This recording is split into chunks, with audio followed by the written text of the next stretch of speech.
And for the opposition's assessment of the budget, Shadow Finance Minister Andrew Robb is with us now. Thanks very much to you for coming in. Pleasure. Thanks, Emma. Now, can you, first off, don't tell me which measures you oppose in this budget. Tell me what you support.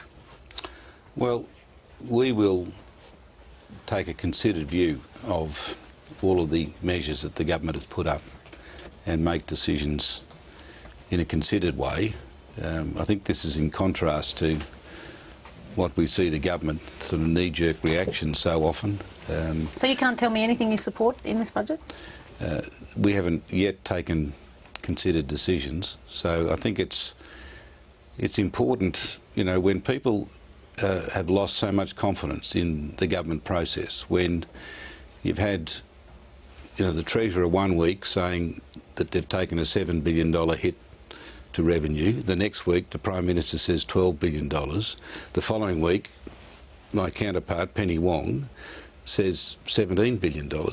People think this is madness. What is going on? You know, there's chaos. You know what's going on, don't you? That they rely on the Treasury, the same Treasury as Penny Wong noted that the Howard government and previous governments would have also relied on. Yes, but also I know how it works. The Treasury provides a range of forecasts. I mean, what we've just heard from Penny Wong, that they've taken a hit to revenue, it's a myth. It is an absolute myth. It's not a hit to revenue, it's a hit to a dodgy forecast. They have consistently done this, and they've done it again tonight. For years now, they have made these unrealistic forecasts about revenue, that the terms of trade will stay at 150 years high. Who's making the forecasts? Sorry, but who's making the forecasts? Is it the government or is it Treasury? No, the Treasury gives the Treasurer a range. Here's the top of the range. This is if everything went, you know, tippity-boo. You know, it all happens, and it keeps going at 150-year highs, right? And the Treasury, you can see, consistently has taken those forecasts, invariably for political reasons, like there's a 2010 election. Then they go and spend the money, and then terms of trade come off a little bit. The terms of trade haven't collapsed. They're still 15% higher than the highest point in the Howard era, which was seen as the golden era that we're told by the government. So terms of trade are still very high, and this is the problem with this budget tonight. The surpluses that they've forecast rely on the terms of trade hardly coming off at all. Now, I was in commodities half my life. This is a most unrealistic and irresponsible forecast that they've taken.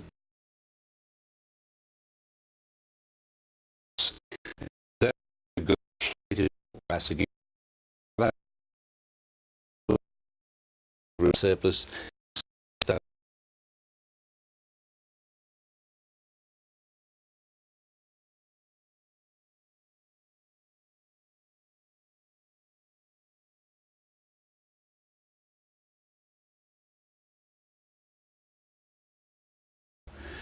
Back the age of entitlement, yes.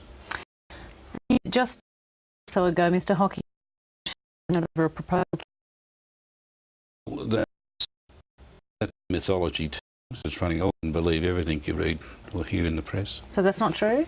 No, it's not. Yeah, your colleagues support the idea of winding back the baby bonus? What I'm saying is he wasn't. That was not a true reflection of the discussion that day. Well, tell us the true reflection of the discussion. I'm not going to reveal shadow cabinet. We have... Well, clearly discussed, and today it's a big part of the budget. Yes. And the we will abolition of the baby bonus. And we will make a considered view. This is what I'm saying. Well, clearly it's been considered. No, I'm sorry. We've got a shadow cabinet. This Minister, Billy Gillard, when she took over, she knifed Ken Rudd. She said the government has lost its way. Cabinet processes has disintegrated. I think we're losing our way. No. This quite important. Is that part of this age of entitlement? To make a decision. No. We just talked about the fact that it had been discussed in shadow cabinet. So clearly it's been in a different context. It's been discussed, yes, in a different context. We'll discuss it again. We've had 4 hours to consider what is a very disjointed budget, in many cases lacking a lot of detail, but with also Joe Hockey wasn't in the shadow cabinet. So, the shadow cabinet. No, Is it not that simple? It's not that simple. No, we've got a problem in front of us. The baby bonus this time has been removed, but if you look at the provisions, they've reinserted much of it into another provision. Where well, going from 5,000 and 3,000 to 2,000 and 1,000 is quite a significant reduction in the entitlement, and also strengthening the means testing means far fewer people will get it. But also, we confront the situation where there is currently about $30 billion of so-called savings. Most of them are tax increases, which have not been legislated. Some of them go back nearly 18 months, right? So here we've got a government who will rush to legislate spending, but has $30 billion worth of so-called savings. Now, here's another raft here tonight. Now, we've got to work through this to see, are they going to present this to the Parliament? What shape will the legislation be? Let's do this in an ordered way. Let's talk about your side.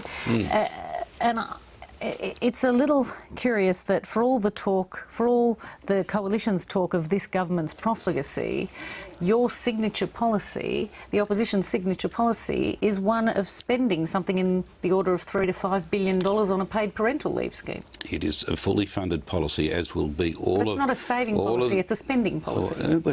It's a fully funded initiative, but we've also said, one, that the full details of it will be released before the election and the timing of when it will be implemented, but also that it will be associated, our aim is to associate it with a modest cut in company tax to offset some or all of the cost of that provision, right? It is a productivity, so the company tax cut it is a productivity-related measure. That is our aim, to introduce a company tax cut at the same time as that program is introduced, so that we can see the productivity benefit from that program without causing any disincentive to investment and risk. And just finally, do you accept that some of the decisions made by the Howard government in its last two terms contributed to the structural weaknesses on the revenue side of the budget? No, look, it's not. This is a spending problem of this government. You just have to look at. I'll just give you one thing. In this budget tonight, what we see is that revenue is $80 billion more than it was in the last year of the Howard government for this year. And yet spending is $120 billion more in this budget than the last year of the Howard government.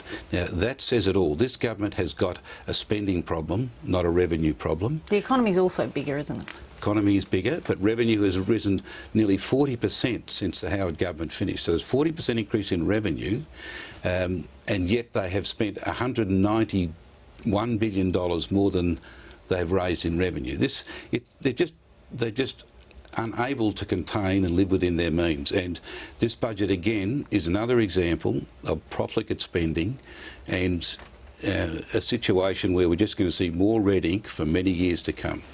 Andrew Robb, I thank you so much for coming in. My pleasure. Thanks, Emma.